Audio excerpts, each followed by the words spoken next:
Ce soir à l'émission, dossier Stablex, la grogne populaire ne s'éteint pas. La mairesse aurait pu faire la même affaire en démontrant que c'est toxique, ça continue à contaminer. Et une salle à manger inclusive à la rôtisserie Saint-Hubert. Il y a des gens qui n'avaient jamais été manger au restaurant avec leurs enfants autistes. En entrevue, je reçois le maire de Saint-Jérôme, Marc Boursier, qui adresse ses demandes aux candidats à l'élection fédérale du 28 avril. Quand on vote fédéral, on vote pour quelqu'un qui est à la télévision, mais là, à Saint-Jérôme, on a des enjeux. Je m'entretiens également avec Farah Vikarski, qui nous parle des promesses non tenues de la réforme Dubé. Comme si on venait faire un profit sur le dos de la maladie.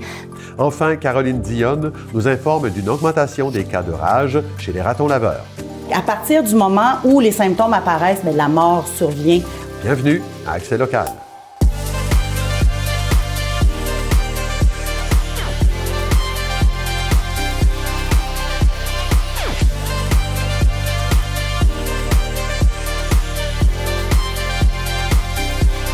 Mardi 8 avril 2025, bon début de soirée, c'est Claude Desjardins en compagnie de Clara Maté-Jonet. Bonsoir Clara. Bonsoir Claude. Samedi dernier, il y a des centaines de citoyens qui ont manifesté devant l'usine de Stablex, des gens qui voulaient témoigner de leur mécontentement par rapport aux décisions qui ont été prises dans ce dossier-là. Faites-nous un rappel des faits des dernières semaines. Oui Claude, parce qu'il y a eu plusieurs développements là, qui sont passés. Oui, exactement. Alors, le 27 février dernier, le gouvernement du Québec a déposé le projet de loi 93 pour faire passer un terrain appartenant à la ville de Blainville aux mains du gouvernement provincial, terrain sur lequel Stablex voulait ouvrir sa nouvelle cellule d'enfouissement de déchets dangereux.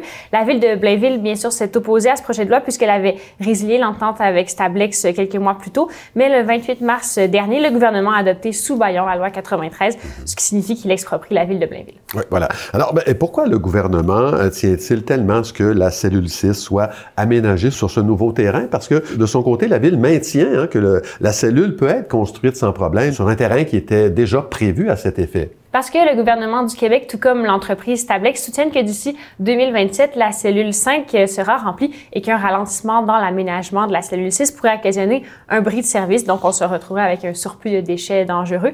Mais ce dernier point porte à débat. Des groupes environnementaux disent plutôt qu'il n'y a pas d'urgence, particulièrement si l'entreprise arrête d'importer des déchets des États-Unis. Selon le rapport du ministère de l'Environnement, ce sont 30% des matières dangereuses résiduelles qui proviennent du Québec. Oui, une donnée nouvelle, ça.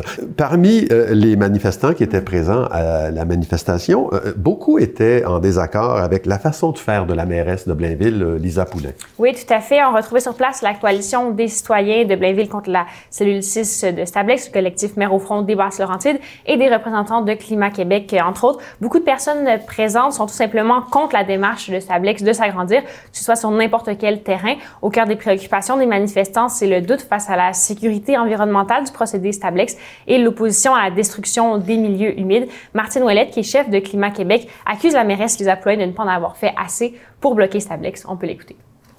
Il y a le maire de Sainte-Cécile, de Milton, qui est une beaucoup plus petite municipalité, qui s'est payé un échantillonnage, puis il a réussi à mettre à genoux Santé Québec, ministère de l'Environnement, ministère des Affaires municipales. La mairesse aurait pu faire la même affaire en démontrant que c'est toxique, ça continue à contaminer. C'est clair qu'il n'y a aucun gouvernement qui aurait pu continuer à enfouir des déchets toxiques ici, mais elle a refusé.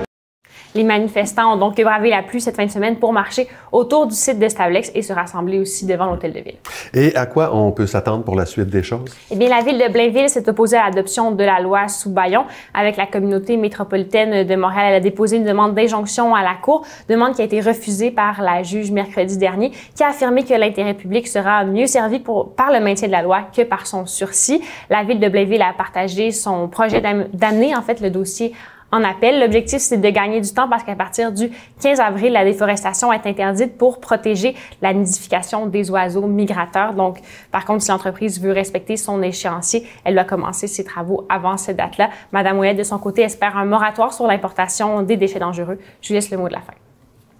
Là, on a commencé, on est une petite gang, on est une grosse gang, on va parler haut et fort, puis on espère de convaincre les élus de dire le traitement, il est défaillant, il faut qu'on trouve un autre site un autre traitement, qu'on diminue à la source, puis on a le temps de faire ça, il n'y en a pas d'urgence. Alors bon, on demeure en attente de savoir si cette cause-là sera entendue. Merci Clara. On se revoit plus tard dans l'émission. Il sera question de salle à manger inclusive dans les rôtisseries Saint-Hubert. À plus tard, Claude.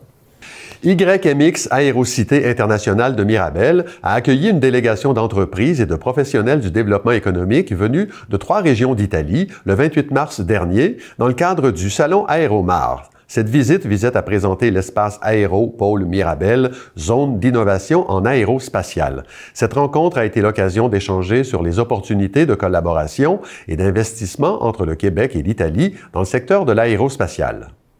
Le mouvement jérômien annonce que 2 de ses conseillers, Jacques Bouchard du district La Fontaine-Schulz et Marc-Antoine Lachance du district Saint-Antoine, seront de nouveau sur les rangs lors des élections municipales qui auront lieu le 2 novembre prochain.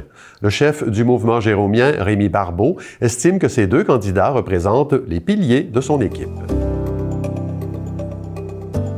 Dans le cadre de l'actuelle campagne fédérale, le maire de Saint-Jérôme, Marc Boursier, a fait parvenir sa liste d'épiceries aux candidats des principaux partis qui briguent les suffrages dans la circonscription de Rivière-du-Nord. Il est avec nous pour en parler. Monsieur Boursier, bonsoir. Bonsoir. Dans une lettre ouverte qui est parue le 28 mars, vous identifiez 4 enjeux, parmi lesquels on retrouve d'abord cette annonce qui avait été faite en 2021 par Justin Trudeau, l'ex-premier ministre du Canada, d'un programme national qui aurait pu bénéficier à Lion Électrique. On connaît les problèmes qui sont vécus par cette entreprise-là et qui n'a pas encore été activé, dites-vous.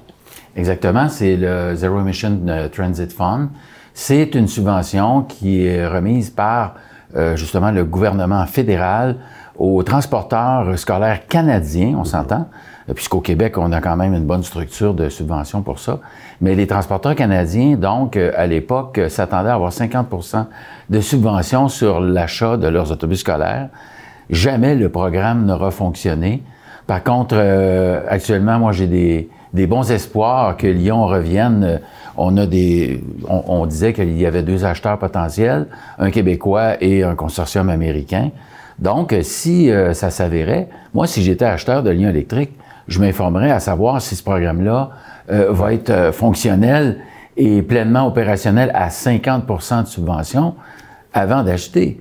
Et quand je fais cette demande-là aux candidats de s'assurer de faire des pressions, soit auprès de leur gouvernement ou encore auprès du gouvernement qui n'est pas de leur parti, d'activer ce programme-là, je pense aux milliers de travailleurs qui sont en attente de leur emploi à Saint-Jérôme. C'est la clé. Voilà. Mais l'autre clé, c'est qu'on va toujours avoir besoin d'autobus scolaires électriques. Et de plus en plus. Et de plus en plus, puisque c'est une loi canadienne de zéro émission qui va être en application dans les années 2035. Alors, il faut que les candidats se commettent là-dessus et qu'ils disent qu'ils vont faire pression pour que ce soit justement bénéficié pour les constructeurs canadiens, les transporteurs à 50%. Excellent. On a 4 enjeux oui.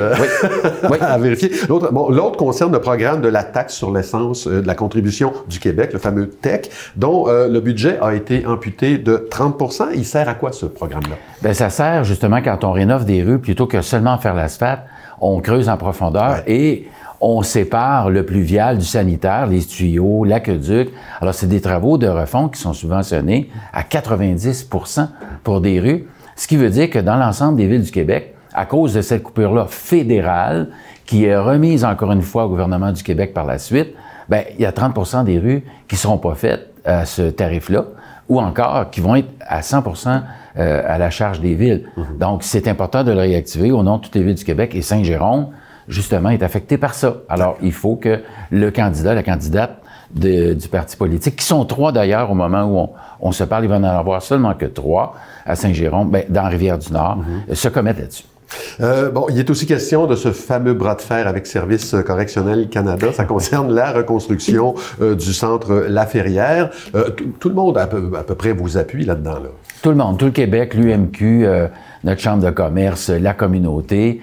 Alors, la clé là-dedans, c'est de convaincre les fonctionnaires qui sont ils sont pas des décideurs, là, mais les fonctionnaires tiennent à tout prix à rebâtir le centre de réinsertion carcérale à cet endroit-là. Je le rappelle, la Ville est prête à échanger un terrain gratuitement ailleurs avec les mêmes conditions de réinsertion. Je ne sais pas qu'est-ce qu'ils ont dans la tête. Je ne sais pas à quoi ils pensent, mais pour moi, c'est une aberration et c'est un affront aux citoyens. Et considérant que la reconstruction se fait à côté d'une université, à côté d'un centre de la famille, mais surtout à l'entrée du quartier des Arts et du Savoir de Saint-Jérôme. Pour moi, ça tient pas la route. Et avoir une prison là, je pense qu'il y a plusieurs personnes à l'intérieur même du centre de réinsertion qui auraient aussi avantage à être ailleurs avec les mêmes conditions de réinsertion. Dernier enjeu très actuel, celui-là qui concerne la hausse des coûts là, que les villes devront fatalement subir dans le contexte de la guerre tarifaire. Quelle sorte d'engagement vous espérez? Là? Bien, du candidat ou de la candidate, c'est que qu'on s'engage justement à verser une partie des contre-tarifs canadiens qui dépendent encore des décisions du gouvernement fédéral aux villes. Parce que les villes, autant que les industries, subissent les contre-coups de ces contre-tarifs-là. On va payer nos choses plus chères. Il va y avoir des travaux qui vont être plus coûteux dû au fait que les différents matériaux vont coûter plus cher. Alors, moi, je demande aux candidats aussi de se commettre là-dessus. Dans une élection qui, je vous dirais, est très ludique, quand on vote fédéral, on vote pour quelqu'un qui est à la télévision, mais là, à Saint-Jérôme, on a des enjeux. On en a 4 très importants. On a du concret. Là, oui, voilà. tout à fait. Je sais que, on est obligé de s'arrêter là-dessus, là, mais je sais que vous avez donné aux candidats une date limite pour répondre, qui est le 11 avril. Oui. Vous connaissez tous les candidats, tous les partis, vous connaissez leur plateforme. J'imagine que vous avez déjà une petite idée des réponses que vous recevrez ou non, mais en tout cas, vous allez nous faire le compte-rendu de ça. Marc Boursier, merci beaucoup de nous avoir rendu visite. Merci de m'avoir invité. Salutations à tout le monde. Éric Verville, disque jockey et animateur de mariage connu dans les Laurentides sous le nom de DJ Vervilos, a reconnu lundi avoir agressé sexuellement à plusieurs reprises 2 fillettes de son entourage. Le résident de Saint-Eustache, âgé de 50 ans, a plaidé coupable au palais de justice de Saint-Jérôme à une dizaine de chefs d'accusation. Une peine de pénitencier qui représente plus de 2 ans d'emprisonnement sera réclamée. Éric Verville restera en liberté jusqu'au retour du dossier devant le tribunal en août prochain. Le Festi-Rock de Saint-Colomban annonce sa nouvelle programmation dans le cadre de sa 5e édition qui se tiendra le 23 août prochain au Parc Félan. Cette journée de spectacle gratuit pour toute la famille présentera de nombreux artistes de musique punk rock comme Vulgaire Machin, Groovy Aardvark, Sub, Color Fade, The Anti-Queens et Killing Daisies. Sur la scène acoustique, les festivaliers pourront découvrir la musique de Jesse James, Guilhem et 50 Shades of Punk Rock. On rapporte une augmentation des cadrages dans la population des ratons laveurs. Au Québec, il y en a une quinzaine qui ont été identifiés. C'est du jamais vu, semble-t-il, depuis les 15 dernières années. On va en faire le sujet de notre chronique santé avec Caroline Dionne. Bonsoir, Caroline. Oui, bonsoir. Bien, tout d'abord, je veux préciser, je ne veux pas faire peur aux gens, là, les cadrages, c'est en Estrie, en Montérégie. Oui. Il n'y en a pas dans les Laurentides pour le moment, mais on va quand même en parler parce que c'est quelque chose de particulier qu'on n'a pas vu depuis une quinzaine d'années. Mais tout d'abord, comment identifier un animal qui a la rage? Alors, la rage, ça se présente sous 2 formes. Je ne savais pas. Il y a la forme furieuse. Oui. Alors, l'animal est très, très, très excité, agressif. Ça va alterner aussi avec des périodes de dépression. L'animal va se mordre les pattes, attaquer des objets inanimés, attaquer d'autres animaux, même des humains. Et il y a la forme muette, qui est la forme paralytique. Donc, par exemple, l'animal qui avait peur des humains n'a plus peur des humains, il s'approche de vous. Ça, c'est louche. Un animal qui vivait la nuit vit le jour. Également, il peut être déprimé, se retirer dans des endroits isolés. Et puis là, il va commencer à avoir de la paralysie. Donc, on va voir une expression faciale anormale, beaucoup de salive. Ça, les gens connaissent ce symptôme-là. Chez les chiens, par exemple. Oui, c'est ça exactement. Chez les animaux, là, la salivation extrême, affaissement de la tête et de la mâchoire, production de sons étranges également. La paralysie du corps commence par les pattes arrière et se propage au reste du corps. L'animal, votre animal domestique, donc, s'il entre en contact avec un animal infecté, peut attraper la rage, évidemment. Bien sûr. Ça peut se faire par une morsure, griffure, par la salive aussi. Donc, si l'animal infecté contamine l'animal avec sa salive dans l'œil, le nez, la gueule ou une plaie, eh bien là, votre animal de compagnie est dans le trouble. Oui. Et il faut surveiller les symptômes de rage parce que là, ça évolue vers la mort en moins de 10 jours. C'est quand même du sérieux. Et il y a vraiment beaucoup de symptômes, mais l'animal va changer de comportement, va devenir très fatigué, attitude agressive envers les gens, les autres animaux et les objets, envers lui-même, mort sans raison, s'isole, baisse l'appétit, difficulté à boire ou à manger, va faire des bruits inhabituels, salivation excessive, va se mordre la plaie. la plaie où il a été infecté, là, il va vraiment mordiller ça. Il va être très sensible au toucher, au son, à la lumière. Il est désorienté. Il y a une drôle de démarche aussi, chancelante un peu, et une paralysie partielle ou complète. Donc, si votre animal a ces symptômes-là, il faut l'isoler, minimiser ses contacts avec les humains et les animaux, et il faut absolument l'amener chez le vétérinaire parce qu'il faut déclarer tous les cas de rage.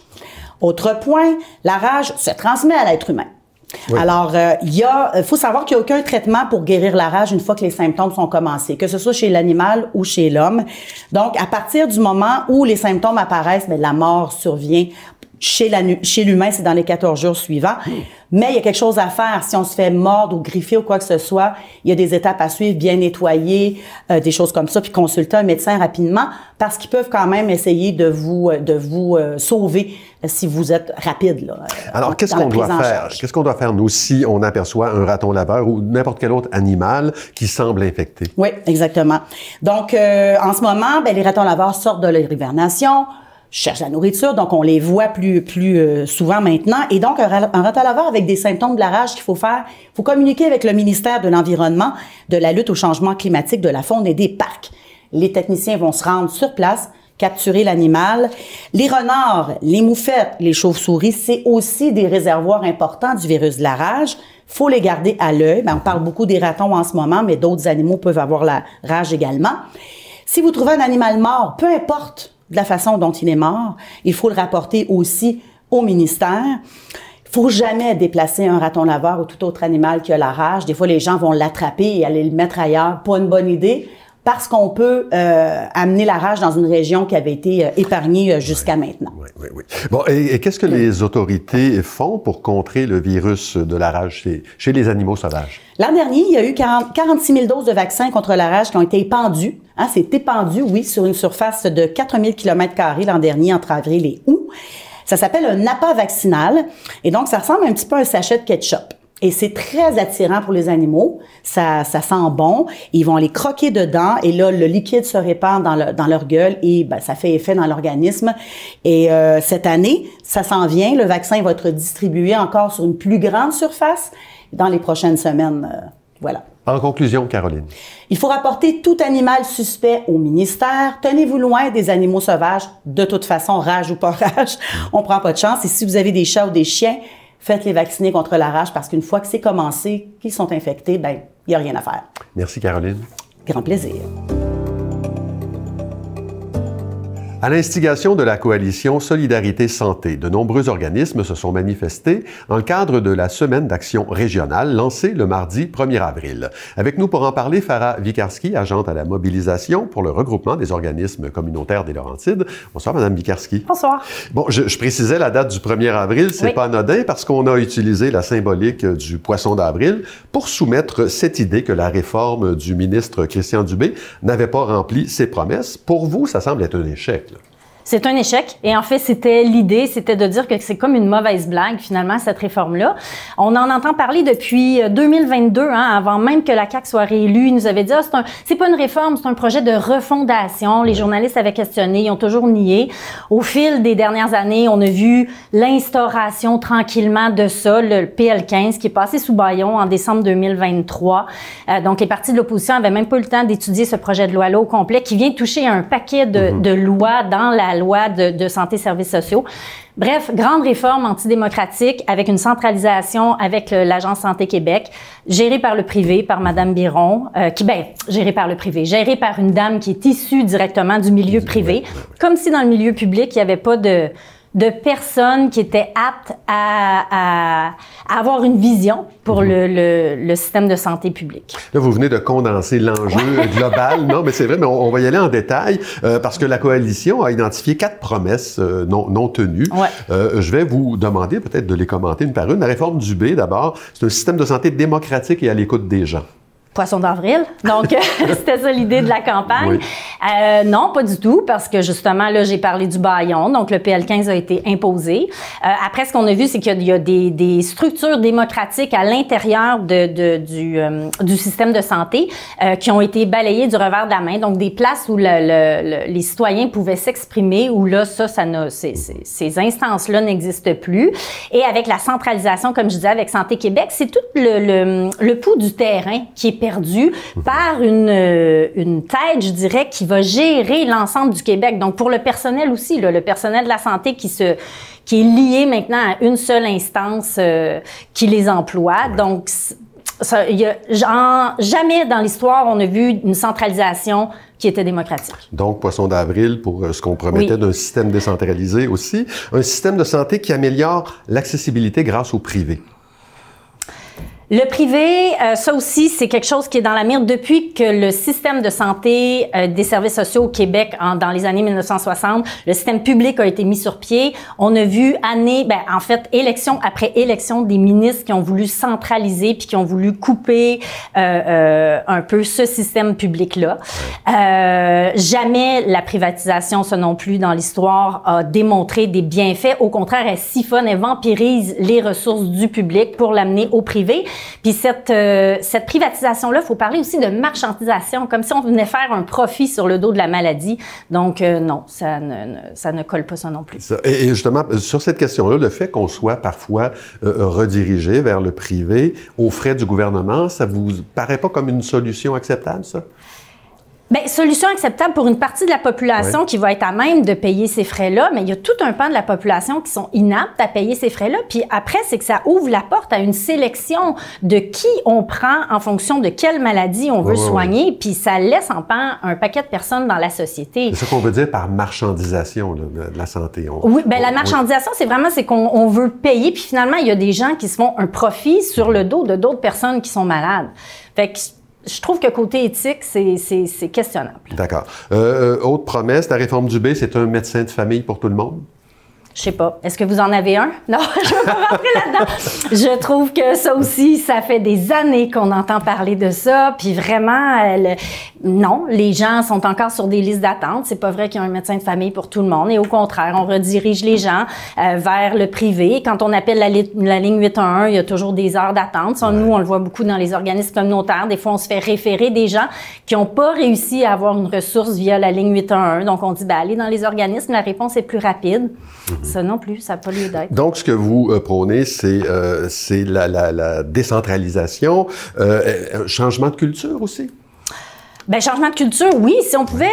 il y a eu les CLSC qui ont fonctionné dans les années 70, je dirais, là, très, très brièvement. Puis qu'est-ce qu'on a vu? Bien, l'État a remis la main là-dessus. Ils ont tassé les CLSC en disant non, c'est pas comme ça que ça va fonctionner, puis on va centraliser plus. Mais c'était un modèle qui fonctionnait. C'était un modèle qui était dans chacune des communautés, adapté aux besoins des gens qui vivaient dans ces endroits-là. Bon, Farah Wikarski, agente de mobilisation à la mobilisation au regroupement des organismes communautaires de Laurentides, c'est toujours un plaisir. Merci. Merci. On est de retour avec Clara Maté-Jonet. Les chaînes de rôtisserie Saint-Hubert proposent maintenant un projet de salle à manger inclusive. De quoi il s'agit exactement? Alors, il s'agit de plages horaires adaptées à une clientèle autiste. On trouve 2 restaurants Saint-Hubert qui participent à cette initiative dans les Basses-Laurentides, soit à Saint-Eustache et à Mirabel. C'est dans cette dernière succursale que je me suis rendue et je vous présente ça dans notre reportage de ce soir. On voulait vraiment s'assurer qu'on soit ouvert à tous, que ce soit une extension de leur salle à manger personnelle. C'est juste d'avoir un petit peu d'empathie, s'assurer que mes serveurs soient bien éduqués à ça. Et après, ça ne change pas grand-chose pour nous. C'est juste de s'assurer justement qu'ils soient bien et qu'ils soient dans un environnement confortable pour eux. La Fondation Saint-Hubert existe depuis 2012 et au fil des années, on a donné beaucoup d'argent à différentes causes qui correspondaient à notre mission. Puis au fil du temps, on a voulu développer nos propres projets aussi. Toujours redonner à des causes, mais aussi développer nos propres projets. Puis de fil en aiguille, on a entendu parler de Sophie Préjean et Charles Lafortune qui débutaient leur fondation, la Fondation Autistes et Majeurs. Et eux, dans cette fondation-là, dans le fond, c'était pour les adultes autistes, là, les gens de 21 ans et plus, donc leur offrir des plateaux de travail. Ils ont aussi d'autres volets, mais par rapport à nous, on trouvait ça intéressant d'offrir des plateaux de travail. Et de fil en aiguille, en parlant avec le centre d'autisme à Pas de Géant, eux autres nous disaient, bien, ce serait le fun aussi si vous pouviez accueillir les personnes autistes dans vos restaurants. Fait qu'on a trouvé l'idée vraiment super intéressante et donc c'est de là que l'idée est née.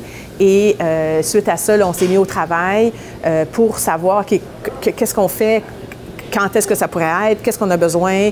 Donc, on a développé de la formation pour nos employés. On a développé des outils en ligne où on a mappé, excusez-moi l'expression, là, mais une rôtisserie avec une vidéo comme ça, les familles avec des personnes autistes peuvent montrer à leurs enfants, par exemple, regarde, voici, on s'en va dans un restaurant, on va rentrer. On a même une petite histoire là, avec des photos, tu sais, tu rentres, tu vas te faire accueillir par une hôtesse, ensuite il va falloir que tu t'assoies, il va falloir que tu commandes ton repas, etc., etc. Fait qu'on a développé tout un outil, tout un espace sur notre site Internet pour ça. Et donc, en avril 2023, on a débuté avec un projet pilote qui avait 5 restaurants, si je me rappelle bien, à ce moment-là.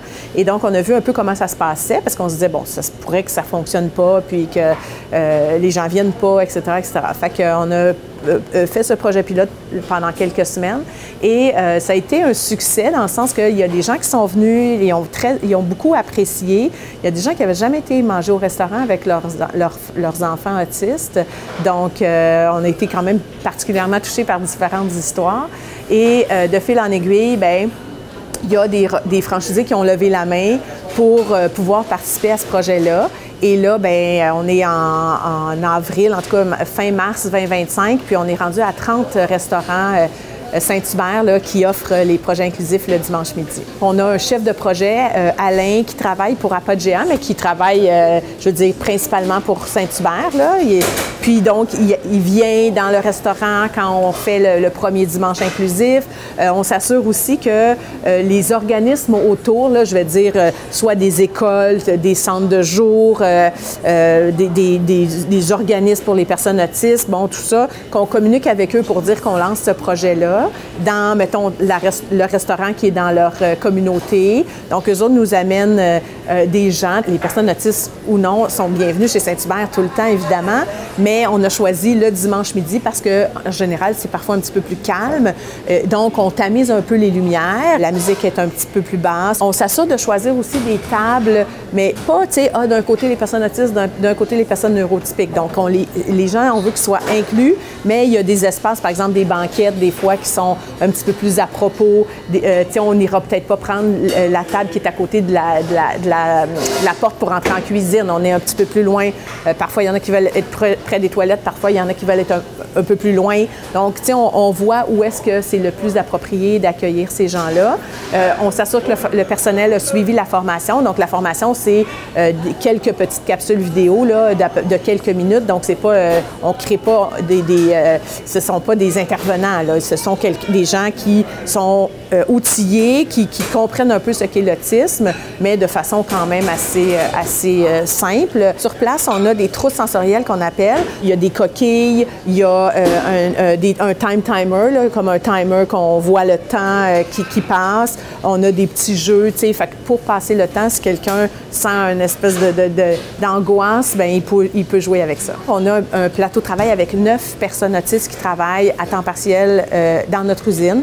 Donc, dans ce projet-là, ils sont accompagnés d'intervenants. Donc, quand ils viennent travailler, bien, il y a un intervenant qui est là pour s'assurer de la continuité puis que le travail se fait bien et que les superviseurs peuvent continuer à faire leur travail.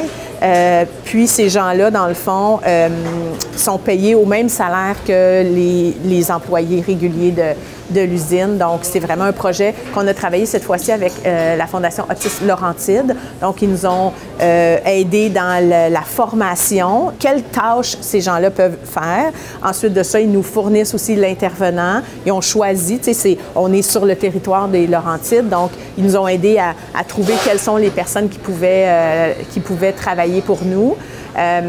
Donc, tu sais, ça fait là plus d'un an. On va bientôt célébrer en fait leur 2e anniversaire de service. Fait qu'on est vraiment très heureux de ça. Ça va super bien. Puis les gens continuent à venir. Puis ils sont très contents d'avoir un salaire là, pour venir travailler. Il y en a un qui a dit qu'il voulait aller à Universal pour faire des manèges. Voilà, Claude, c'est donc le dimanche midi que ces mesures sont mises en place pour rendre l'expérience en restaurant des personnes neuroatypiques plus agréable. Merci Clara, on se revoit demain. À demain, Claude. Ben voilà, c'est tout pour aujourd'hui. Merci beaucoup d'avoir été là. L'émission Nos artisans suit à l'instant. Je vous invite également à consulter l'ensemble de notre programmation au tvbl.ca. Au nom de toute l'équipe, je vous souhaite une excellente soirée à notre antenne.